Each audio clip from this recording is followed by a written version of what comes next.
gran placer recibirte. Igualmente, Luis, muchísimas gracias por la invitación. Por favor, aparte un placer porque estás con libro y a todos los que nos gustan los libros, no es cualquier libro y no es cualquier formato. ¿Me contás qué es este mostrador? Es un libro muy lindo, la verdad, es el cuarto libro que sacamos. Acaba de salir, está todavía tibio. Y bueno, es el libro de Mostrador, que es el restaurante que abrimos en Uruguay. El primero que abrimos fue en Uruguay hace 11 años. Y es el segundo libro de Mostrador. Y en este están un poco todas las locaciones nuevas de este mismo Mostrador, de este concepto que abrimos en otros lugares. ¿Dónde está Mostrador, para el que no sepa? En Uruguay tenemos dos. Tenemos uno en José Ignacio, que es el original. Y el año pasado abrimos uno en una bodega que se llama Bodega José Ignacio, que es una bodega que está ahí muy cerquita de José Ignacio y está dentro de la bodega. Hay un mostrador acá en Buenos Aires, en el puerto de Olivos, muy lindo, sobre el agua. Hay un mostrador en New York, en Tribeca, dentro de un hotel. Y hay un mostrador en Montauk. Montauk es una playa en Los Hamptons. Después del de Uruguay, es el segundo que abrimos. Y abre solo en el verano, de mayo a octubre. Y muy lindo, un lugar increíble, divino. ¿Te imaginaste esto? ¿Cómo llegó?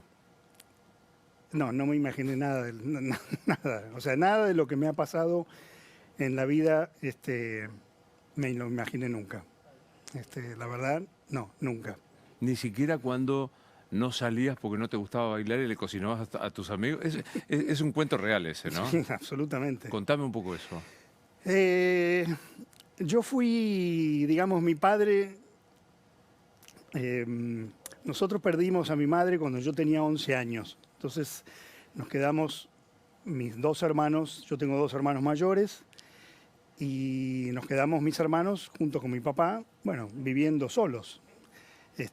Mi viejo mandó a mi hermana al Carlos Pellegrini, a mi hermano al Buenos Aires, y conmigo ya no pudo. Yo pasé por 3 escuelas diferentes, me echaron, tenía muchos problemas. Era muy rebelde y tuve muy mala experiencia, desde la escuela primaria hasta la última escuela secundaria en la que fui. Siempre me fue mal y tuve una muy mala experiencia académica. De verdad, o sea, desde maestros en la primaria que nos pegaban, wow. Algunos, sí, coscorrones o puntapié en el tobillo si estabas distraído. Un director de una escuela secundaria que creo que porque no llegó, pero pudo haber abusado, pero no llegó a eso.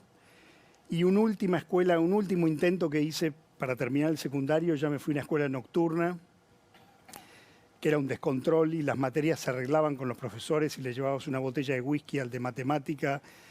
O sea que no me fue bien a mí en esa. No es una etapa de mi vida que yo recuerde con alegría, más bien todo lo contrario. Sabés que eso es lo que acabas de contar alcanza para una película, ¿no? De pibes. Y no te conté detalles. Pero me imagino, pero digo, de pibes en la escuela primaria que lamentablemente se usaba, o sea, no es que seamos tan viejos nosotros, pero digo que se usaba el dato físico como para corregirte hasta una escuela secundaria. Yo tuve un maestro de 6º grado, que no vive seguramente, que a 6 meses de que mi madre había muerto, él me llamó a dar lección y yo no había estudiado, no sabía, y delante de todos mis compañeros me dijo, Troca, me dice, ¿usted se imagina los disgustos que le daría a su madre si ella viviera? Eso fue un maestro de 6º grado, pero hay muchas de esas. O sea que, sin entrar en los detalles, no fue una época feliz para mí. En otros aspectos sí, pero en ese no. Me peleé mucho con mi viejo por el tema del estudio. Finalmente dejé el secundario. Me faltaban 5 meses para terminar la escuela secundaria y lo abandoné. Y después de haberme peleado mucho con mi papá durante muchos años, cuando le dije que lo había dejado, me felicitó. Increíble. Pero me dijo, mira, Fernando, la verdad, lograste sacarte de encima algo que te torturó mucho tiempo.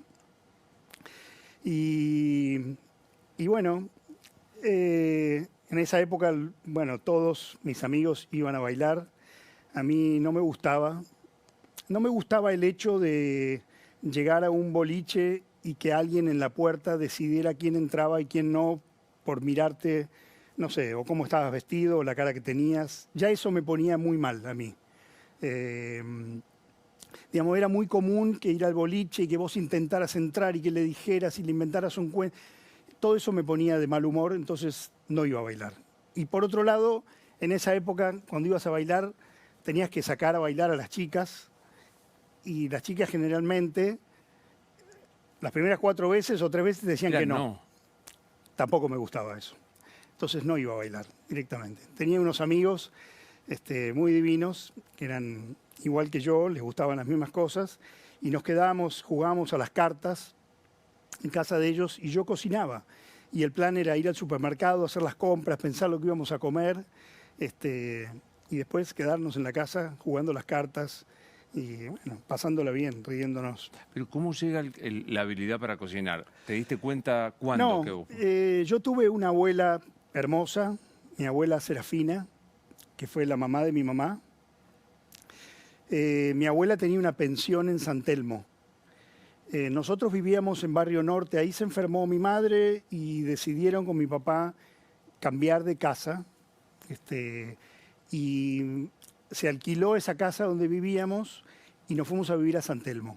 Yo supongo que para recibir un poco de la ayuda de mi abuela. Y fuimos a una escuela del Estado, yo siempre fui a escuelas públicas, y fui a una escuela pública, ahí hice la primaria, y esa escuela quedaba a la vuelta de la pensión de mi abuela. Entonces yo almorcé en la casa de mi abuela durante toda mi infancia, todos los mediodías. Mi abuela conmigo tenía una onda muy particular y muy hermosa que no la tenía con mis hermanos, solo la tuvo conmigo. Mi abuela era una gran cocinera, pero gran cocinera de verdad. Autodidacta, por supuesto. Esto iba a decirte, autodidacta. Total. Y estaba casada con mi abuelo, que fue otro personaje maravilloso, portugués, un inmigrante, especialista en el café. Y mi abuela me enseñaba a cocinar, me ponía en la cocina de la pensión, me mostraba cómo se hacía la salsa de tomate, me enseñaba cómo ponía la cebolla, cuándo la ponía. Yo le pedía el menú de lo que quería comer el día antes, la entrada, el plato, el postre, y mi abuela me hacía todo. Y por supuesto yo llegaba a comer con mi hermano y muchas veces amigos, y siempre había comida, no importa si éramos 2, 3 o 4, mi abuela siempre con una sonrisa les daba de comer a todos. Y además me hizo comer todo, absolutamente todo. Por eso yo soy un detractor y estoy muy en contra de los menúes infantiles o menúes para niños, porque para mí no hay por qué diferenciar. Digo, los niños comen como los adultos. No hay... En tu caso menos. O menos, pero no, ¿por qué chatarra? Patitas de no sé qué. Pero bueno, sin duda mi abuela fue la que me puso esa semilla. La abuela Fina fue la que me enamoró de la cocina. Pero yo nunca había pensado en dedicarme a eso, a pesar de que mi abuela lamentablemente murió antes de que yo me dedicara a la cocina, pero yo seguí cocinando porque eso me gustaba. Para mis amigos, en mi casa, para mi papá. Y bueno, intenté hacer muchas cosas. Y en los años mediados de los 80, que para mí fueron años los más maravillosos que yo viví en Buenos Aires y en Argentina, el fin de la dictadura, el comienzo de la democracia. Yo tuve mucha suerte de estar rodeado de amigos artistas. Humberto Tortonés era compañero mío de la escuela primaria, entonces íbamos a verlo al Paracultural, y todo eso para mí se abrió un mundo nuevo de un circuito que me tocó vivir, que muchos otros de mi generación no lo vieron ni de cerca. Y había un personaje muy divino que murió hace muy poquito, que se llamaba Sergio Delof, que fue un gran artista, y tenía un lugar que se llamaba Bolivia, en San Telmo, donde invitaba a cocinar gente, y yo cociné ahí con otro gran personaje que era Batato Barea, y cocinamos juntos una noche. Pero así todo yo no pensé nunca que eso podía ser algo a lo que me podía dedicar. Hasta que la madre de un amigo me dijo, mirá, abrieron una escuela en Bariloche de hotelería y cocina, y vos deberías estudiar eso, porque ella sabía que me gustaba cocinar. Por supuesto, estamos hablando de una época en donde la cocina no es lo que era hoy. Claro. Y lo más probable era que muchos padres, no sé, me hubieran sacado corriendo. Y mi viejo, sin embargo, me dijo, bueno, yo te voy a ayudar. Yo le dije, me quiero ir a Bariloche a estudiar esto. Me fui a Bariloche, yo fui el primero, soy el menor de 3 hermanos y el primero en irse de la casa. Yo tenía 18 años, 19 años. Me despidieron como si me fuera a vivir a la India, o sea, carteles, y bueno, yo me iba a vivir a Bariloche. Y mi viejo me ayudaba, me mandaba plata todas las semanas. Yo me conseguí un trabajo, mi primer trabajo en la gastronomía, en la discoteca Cerebro, que todavía Sí, existe claro. hoy, y laburaba en el baño de Cerebro. ¿Limpiando? No, me ponían un smoking, entraba a trabajar a las 10 de la noche hasta las 7 de la mañana, tenía un banquito chiquitito donde me sentaba y vendía los souvenirs de Cerebro y te daba un rollito de papel higiénico cuando entrabas al baño. Es genial. Seguimos con la película. O sea, ya solucioné la primera parte de la película, estamos ahí. Antes que me cuentes más de Bariloche, ¿tu viejo vive? No, ¿Cómo se llamaba? Edgardo, Juan. Entra por ahí, Edgardo, ¿qué le decís? Arrancaste con todo, Luis. No sé, te digo gracias, porque fue un padre maravilloso. Y qué cabeza, ¿no? Para... O sea, yo siempre dije, mi padre fue emocionalmente un lisiado, porque, o sea, una vez me dijo que me quería y una vez me abrazó, literal. Pero fue un padre increíble. Troca d'Adobe, ¿de qué lugar de Italia? Del Piamonte. ¿Será por Del eso que nos Piamonte. parecemos y que nos parecemos en tantas cosas, ¿no? Sí. ¿De qué lugar del Piemonte? No sé de qué. No, eso es imperdonable. No. Eso te va a costar... Porque mi abuelo Pedro Troca era argentino, mi bisabuelo era italiano. Mi abuelo Pedro fue un personaje también increíble, que fue como un gran peluquero y peinador, y había una peluquería que se llamaba Peinados Troca, a una cuadra del Congreso, que estuvo 70 años, fue de la familia Troca. Primero de mi abuelo, después de mis tías, que ellas no cortaban el pelo, pero mi abuelo fue un personaje muy importante en el mundo de la peluquería y los peinadores. Y además, mi abuelo de hobby filmaba, hacía películas, y tenía una biblioteca increíble. Entonces mi padre y todos mis tíos eran grandes lectores, todo esto impulsado por mi abuelo Pedro, que también fue un personaje muy lindo. Antes de irte a Bariloche, tropezando con la escuela, con todo esto, ¿qué querías ser? Quise pintar, quise ser artista, quise ser publicista, pero la verdad es que la cocina me salvó, porque yo estaba muy perdido, como muchos adolescentes.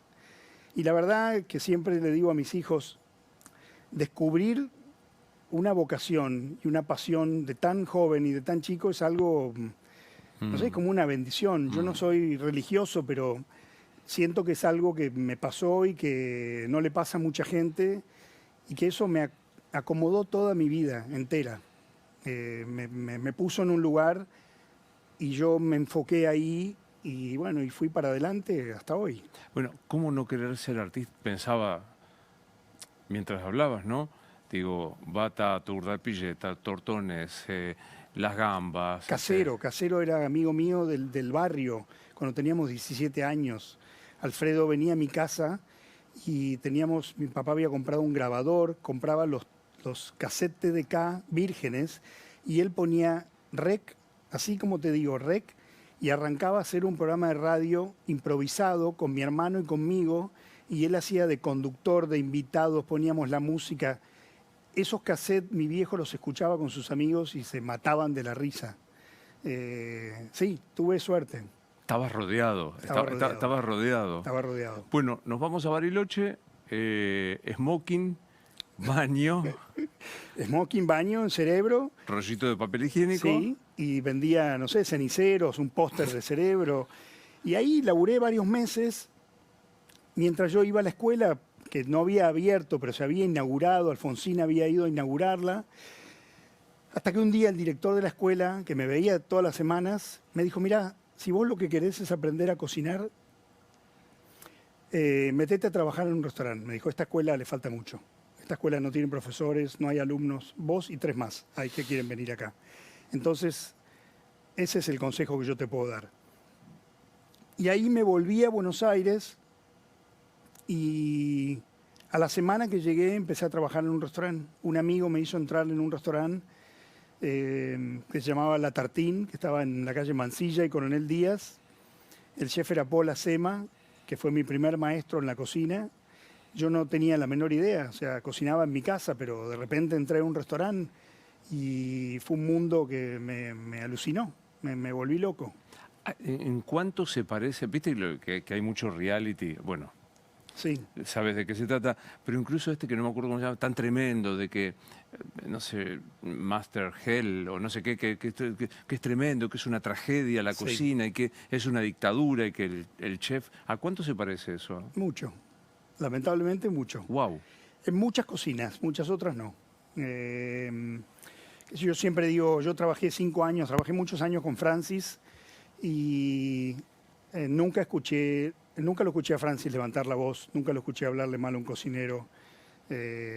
Si algo aprendí de él, además de cocinar, eso también aprendí de él. Pero bueno, muchas otras cocinas son muy hostiles. Sí, es A verdad. este punto, ¿no? De Sí, la sí, sí, degradación, la muy, de... muy hostiles. Yo creo que hoy se cuidan mucho más, pero sí, hay cocineros que están mal.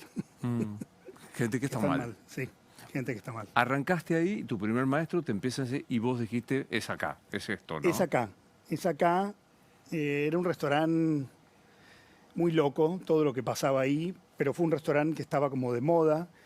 Había, bueno, un grupo también otra vez los artistas alrededor, artistas de esa generación como Cambre o Pierri, eran todos amigos de él y colgaban los cuadros y era un lugar muy particular. Pero él era un chef que en ese momento había venido de Francia, entonces para mí un tipo que sabe muchísimo de cocina, sociólogo, pero el restaurante era un disparate, todo lo que pasaba adentro. Pero yo estaba tan enfocado que todo lo que pasaba alrededor mío, tampoco... Definime disparate. Bueno, drogas, alcohol, descontrol. Pero bueno, yo había visto esas cosas, digo, en el mundo de la noche, no eran cosas... Yo estaba enfocado en lo que yo quería, no me dejaba tentar por nada, más que porque yo lo único que quería era aprender. Y un día lo escucho a él y a sus socios que hablaban de que el Gato Dumas iba a abrir un restaurante en la costanera, en un barco como el Mississippi, del estilo del Mississippi. Entonces le digo a un amigo mío que trabajaba conmigo, le digo, Giorgi, mirá, el Gato va a abrir un restaurante, tenemos que ir ahí. Y bueno, fuimos frente a Aeroparque a caminar, no sabíamos, no imaginaste, internet, no había celulares, nada. No había Google Maps. Y de repente vimos, era verdad, había un barco del Mississippi, como del estilo del Mississippi, de estos, y la escollera, y un muelle que se iba para adentro, y una garita en obra, porque había una construcción, y preguntamos, y efectivamente el Gato Dumas iba a abrir un restaurante ahí. En un papel yo le dejé anotado el teléfono de la casa de mi papá, y le dije que éramos cocineros y que queríamos trabajar con él. Y nos llamaron. Sonó el teléfono y el Gato nos hizo una entrevista. Yo llevaba cocinando 1 año, o 1 año y medio. Y fui con mi amigo, con Giorgi, al restaurante del Gato en La Recoleta, nos sentamos. El Gato, bueno, yo no podía creer, temblaba. Y el Gato nos dijo, bueno, ustedes quieren ser cocineros, yo voy a abrir este restaurante y ustedes se animan a ser los jefes de cocina. O sea, no estábamos preparados. Y mi amigo como empezó a decir como, bueno, no, y yo lo pateé por abajo de la mesa y le dije, sí, si vos nos ayudás, si usted nos ayuda, sí, por supuesto que sí. Y bueno, fuimos los jefes de cocina de su restaurante. Fue una experiencia increíble trabajar con el Gato, una persona un artista. El gato sí era un artista. Eh, pero mientras tanto yo iba al restaurante de Francis, un restaurante que él tenía en la calle Honduras y Serrano, que solo no tenía ni cartel, pero tenía una vidriera muy grande con la cocina y los cocineros vestidos con el toque, que es el sombrero, y yo miraba eso como una película y decía, yo quiero entrar acá, a trabajar acá, en este lugar. Por las dudas, Francis Mallmann, ¿no? Francis Mallmann. Creo que todos saben. Cuando dice Francis, Sí. la gente se pone de pie y sabe que es Mallmann, ¿no? Y bueno, empecé a trabajar con el gato. Francis finalmente, le dije a mi papá, yo quiero trabajar con Francis. Y mi papá me dijo, bueno, anda a hablar con él. Me puse un traje, me acuerdo, y fui al restaurante, pedí hablar con él, no estaba, me senté, lo esperé hasta que él llegó y bueno, le dije que yo estaba trabajando en la cocina y me tomó como pasante. Finalmente, como al año y medio, me dio trabajo y yo me fui del gato. Y el gato durante un año no me habló, porque me fui a trabajar con Francis. Y trabajé con Francis muchos años, haciendo temporada en Las Leñas. Y bueno, esos fueron los comienzos. Yo lo uso mucho en la política, pero capaz que un noruego tiene re claro quién es Francis Mallmann porque es de una trascendencia enorme. Pero por ahí viene un noruego que no tiene la menor idea de nada. Dice, ¿quién es Francis Mallmann? Y Francis es, yo creo que el gato, después viene Francis, como es otra generación. Fue el cocinero que nos permitió a muchos de nosotros llegar a muchas otras partes del mundo. Yo creo que es el cocinero argentino con más proyección en el mundo. Y fue el que abrió muchas puertas. Aunque a muchos no consideren esto como yo lo digo, yo creo que nosotros, o sea, yo siento que le debo algunas cosas a Francis. Y un tipo muy creativo, un personaje muy particular. Pero yo tengo muy buenos recuerdos de haber trabajado con él. ¿Por qué tengo la impresión de que hay una cierta pica entre algunos cocineros con otros, que hay como un... Yo no me enrosco en esas cosas porque no me interesa perder el tiempo. Digo, la vida pasa muy rápido y no me interesa enroscarme con ese tipo de... Pero existe. Sí, pasa. La tele me parece que influyó, ¿no? El hacerlos más masivos. La tele, todos estos premios 50 Best y todo eso, en algunas cosas han servido y en otras ha hecho mucha pica entre los cocineros y los restaurantes. Pero sí, la tele también. Escucho esta parte del relato de tu vida y escucho un tipo que fue a buscar las cosas. O sea que no es que entregó un currículum, esperó. No. En general, la cocina, en general, la vida, ¿es de ir a buscar las cosas? Para mí sí. Para mí sí, y siempre he sido así hasta el día de hoy. Yo tuve la primera oportunidad en la que pude abrir un restaurante. Yo tenía 23 o 24 años, era muy joven y no tenía todavía experiencia para abrir un restaurante y conocí a Juan Carlos Bagó, del laboratorio Bagó. Y fue un mecenas, una persona a la que yo estoy eternamente agradecido, porque fue alguien que me dio una oportunidad que no me hubiera dado otro. Una persona de la que aprendí mucho, un empresario argentino como la gente, serio, honesto, un tipo que fue una maravilla. Yo lo conocí así, yo trabajaba en un hotel en Bariloche y él llegó con su familia y comieron y me llamó a la mesa, él con su mujer, y hablamos y la mujer me dijo, el sueño de Juan Carlos es poner un restaurante. Le dije, bueno, como el mío. Y yo volví a Buenos Aires y él me citó en su casa y fui. O sea, Luis, yo tenía 23 años. Tenía pocos años de experiencia. Y hablamos 2 horas en su casa y él me preguntó qué haría yo, un restaurante, y me dijo, bueno, vamos a poner un restaurante juntos. Y yo le dije, no, yo no puedo.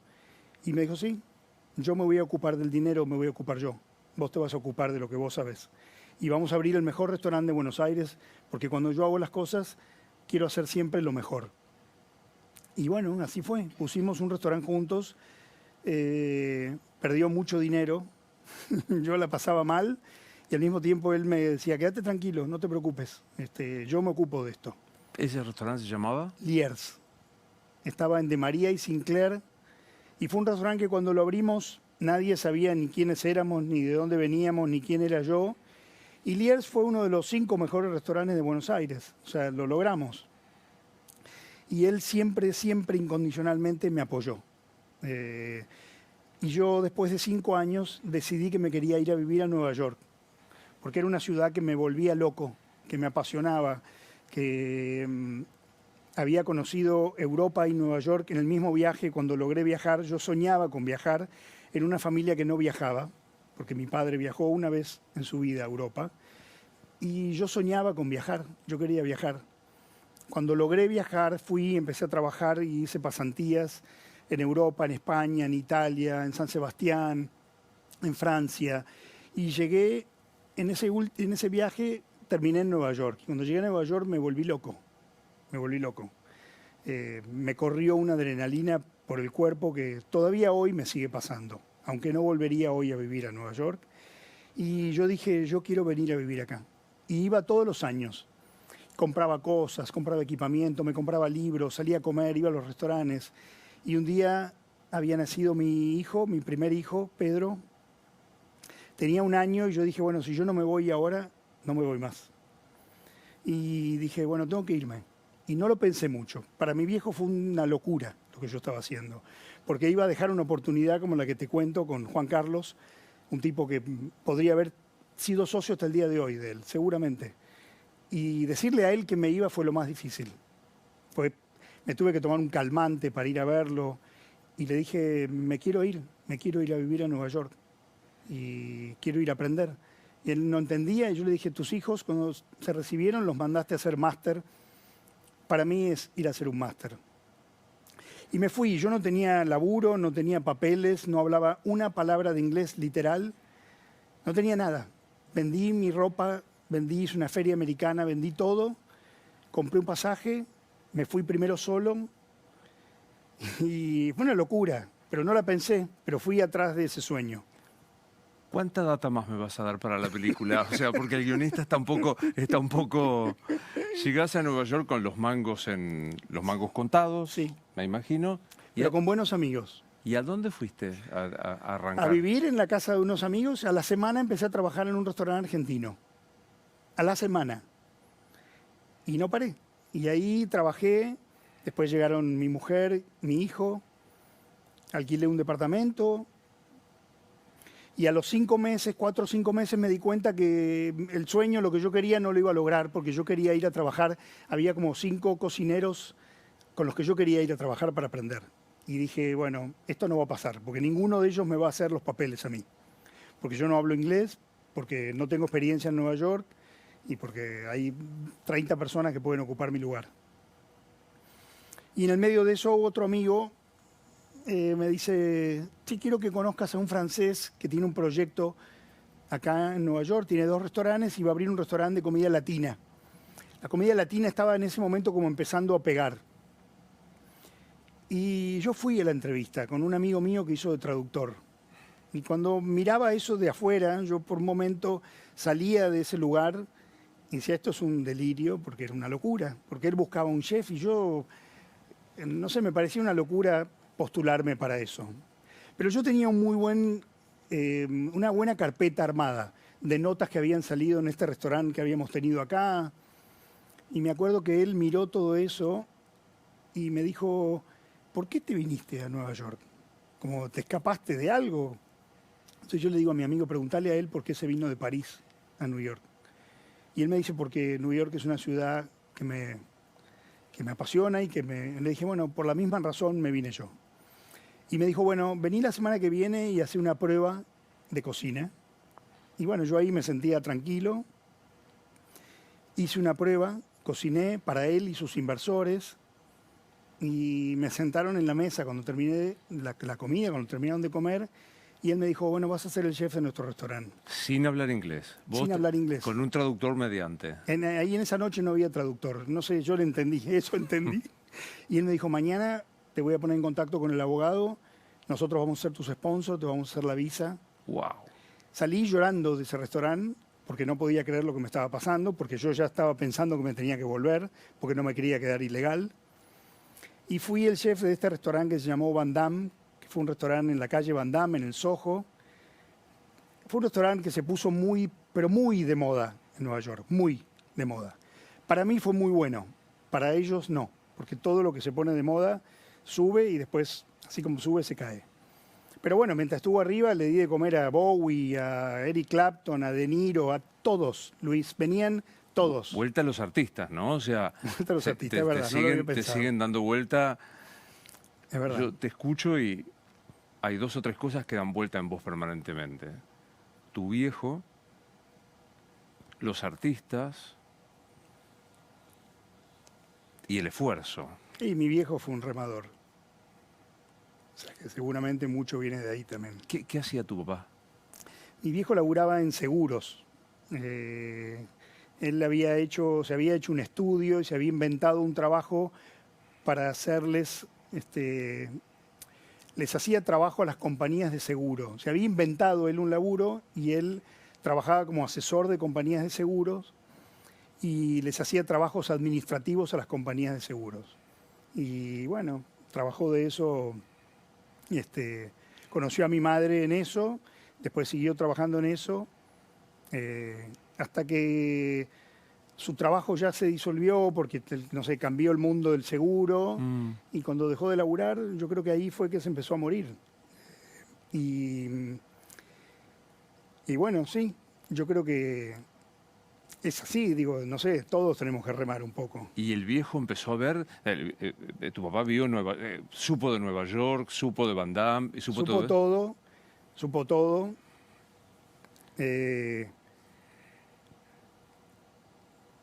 Todos, digo, de alguna manera buscamos, yo quería el reconocimiento de él, ese era el que más me importaba.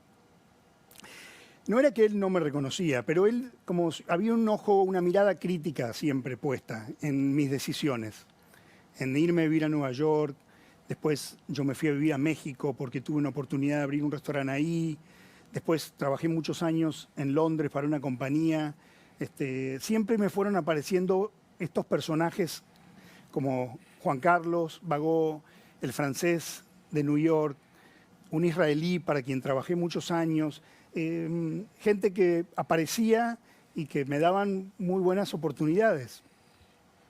Y yo sentía que mi viejo siempre se había quedado en una época de mi vida, pero yo ya no era ese.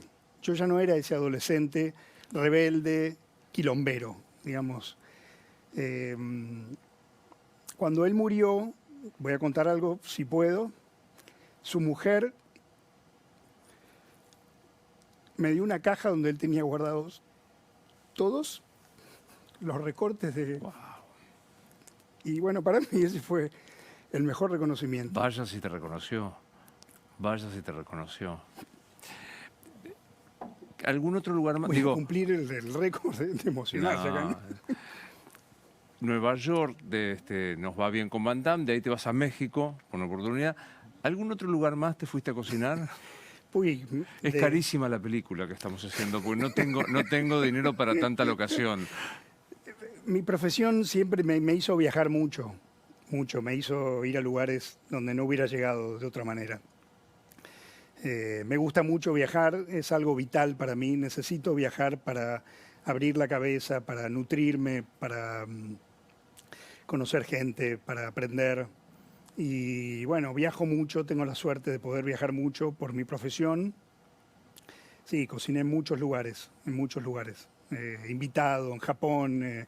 Y trabajé en México, viví en México 1 año y medio, amo México, tengo amigos, hice amigos para toda mi vida. Trabajé y viví parte del año en Londres también durante mucho tiempo. Sí, me ha tocado viajar mucho. ¿En algún momento dijiste ya no vuelvo más a la Argentina? Sí. Después de la pandemia, bueno, lo que nos pasó a todos, yo me quedé sin plata, literalmente. Me había comido mis ahorros y surgió una nueva oportunidad de abrir un restaurante en Londres con esta persona, este israelí para quien yo había trabajado 8 años como consultor. Y ahí todo se reacomodó y empecé a trabajar y abrí ese restaurante que fue posiblemente el desafío más grande que me tocó en mi carrera. No sé, la palabra carrera es una palabra con la que no me cuesta asociar, pero bueno, no tengo otra de cómo llamarla. Y ya dejé de vivir en Argentina. Ya pasaba 1 o 2 meses al año acá. Me cansé de muchas cosas de Argentina, me agoté. Al mismo tiempo que estoy muy agradecido porque Argentina me dio cosas maravillosas. Pero bueno, un lugar que era difícil proyectar y yo veía que en otras partes del mundo las cosas podían ser más fáciles. Y sí, y de hecho hace 6 meses saqué mi ciudadanía española por una abuela española que además tenía... Tronca español es raro, ¿eh? Es raro. Lo sé, pero bueno, me salió más fácil esa. Y estaba pensando dónde irme.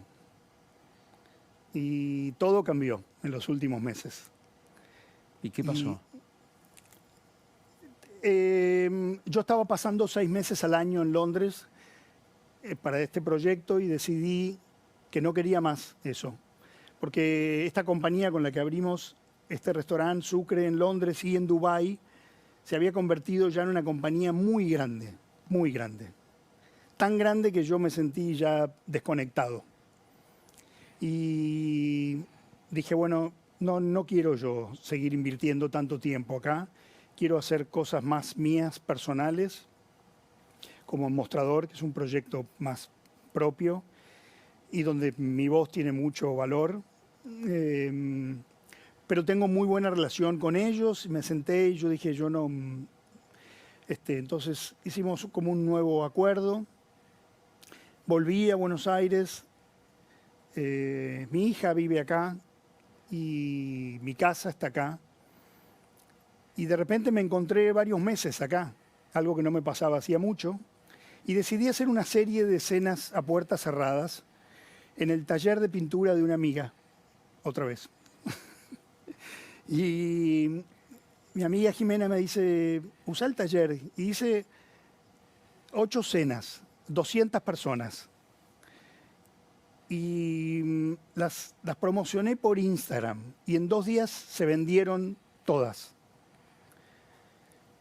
Y fue muy especial eso, lo que pasó ahí. Porque, bueno, era raro. Eran 2 veces a la semana, los viernes y los sábados.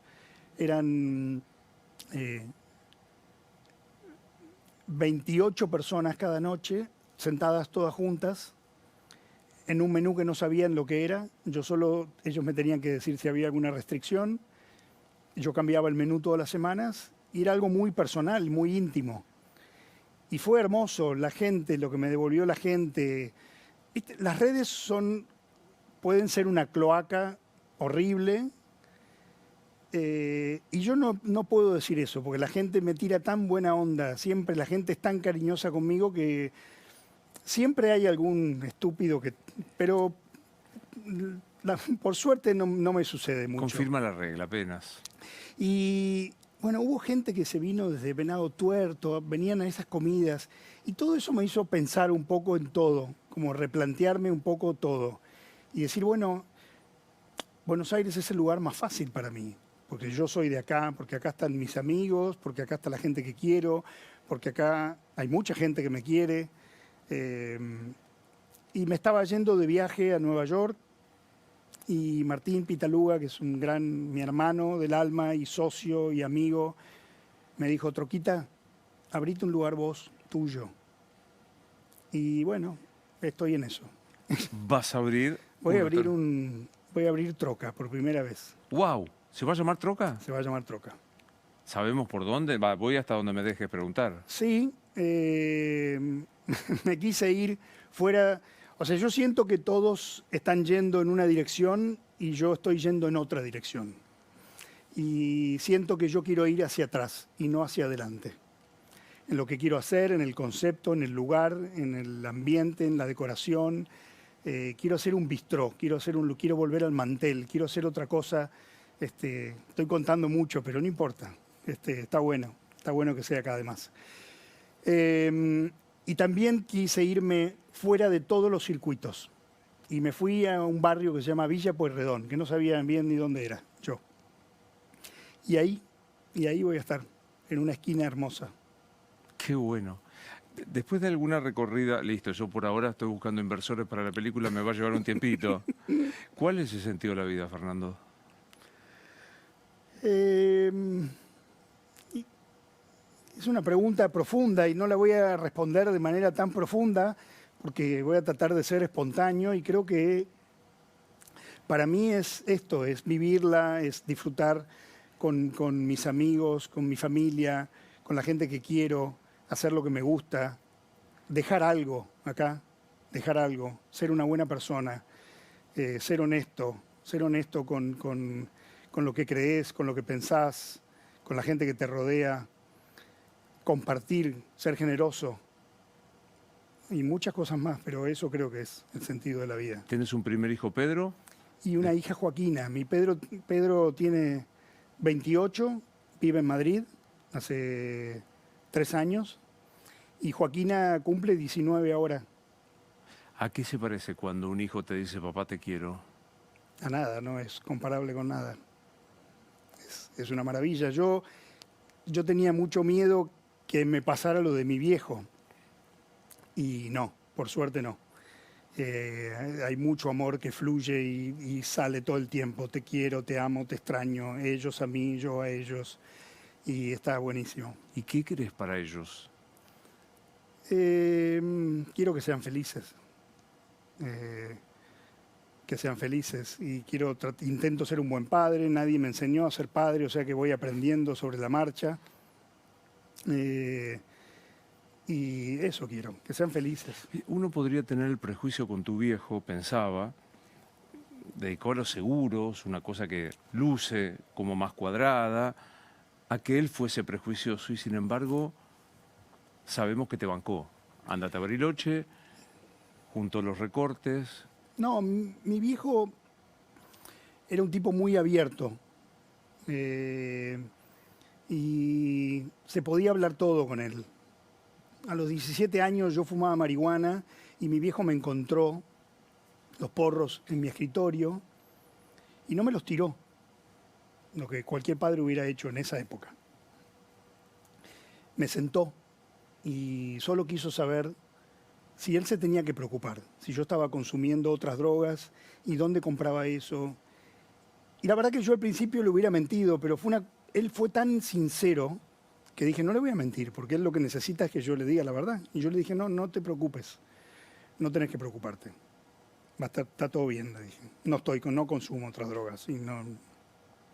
O sea, mi viejo fue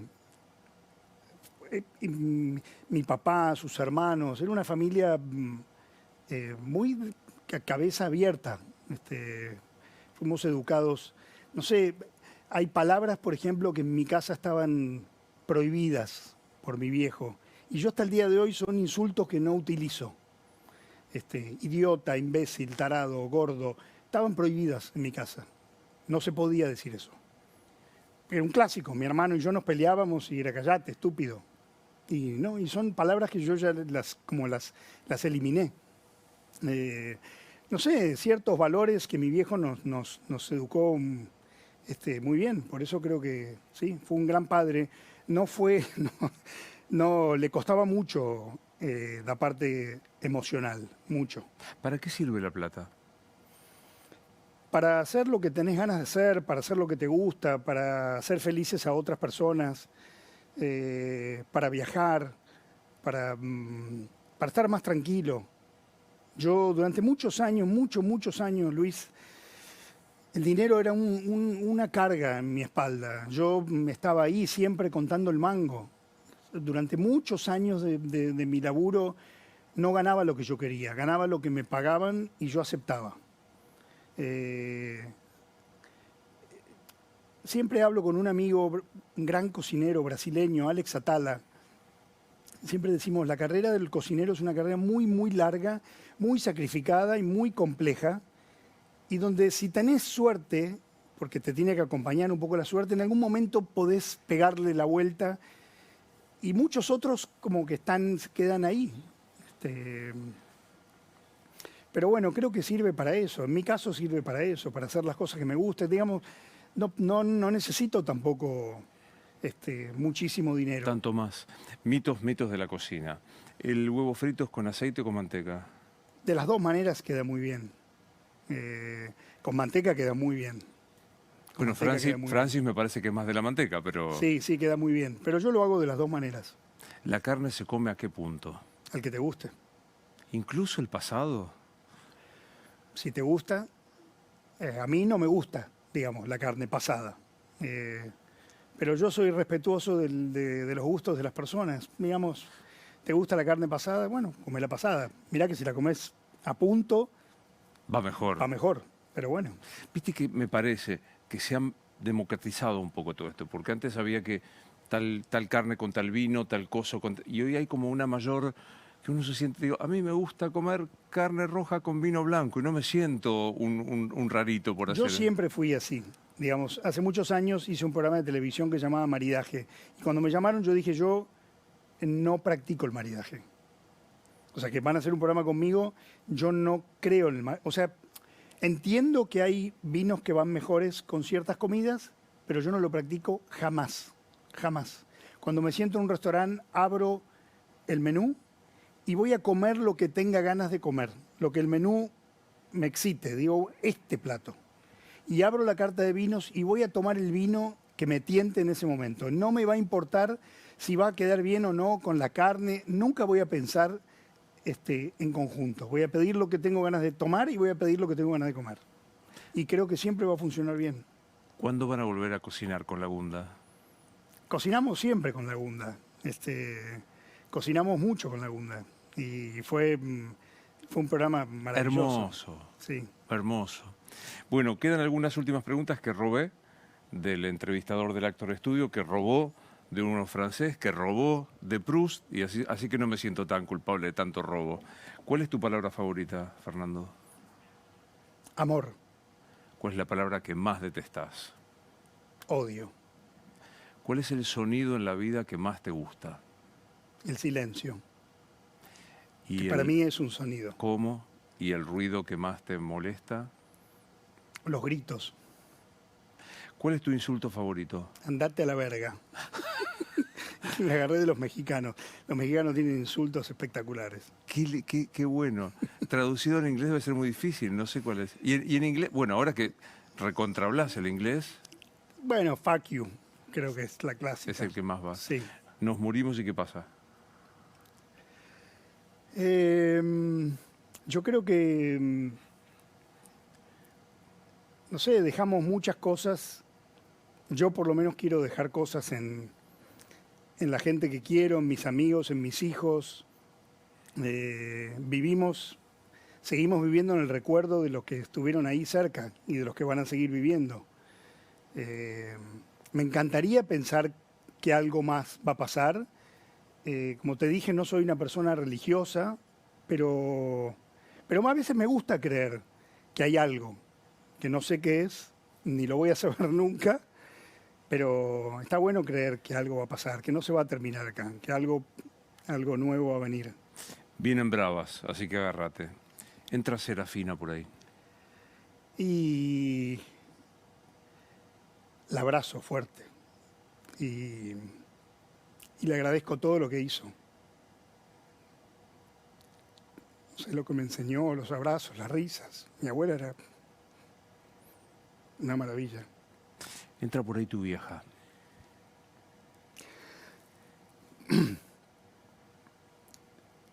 Y le digo que me hizo mucha falta. Mucha falta y que, no sé, le contaría mi vida entera. Mi vida entera.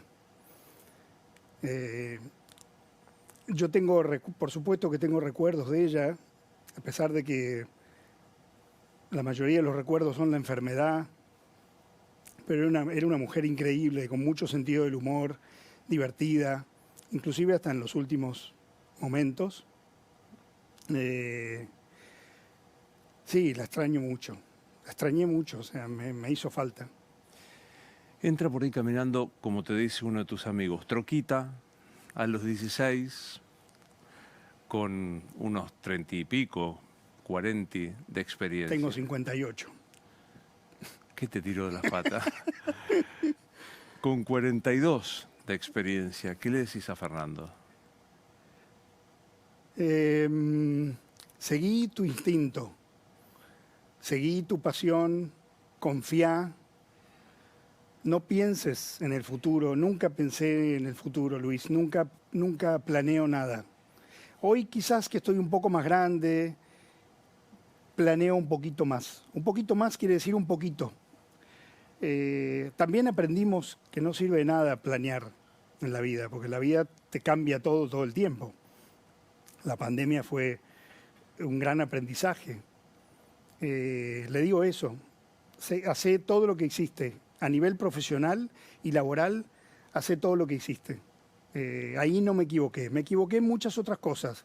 Hay muchas otras cosas en mi vida que me cuestan, el amor, las relaciones. Entendí con muchos años de terapia que la muerte de una madre tan joven afecta mucho después en la relación con las mujeres o a mí, en mi caso. Pero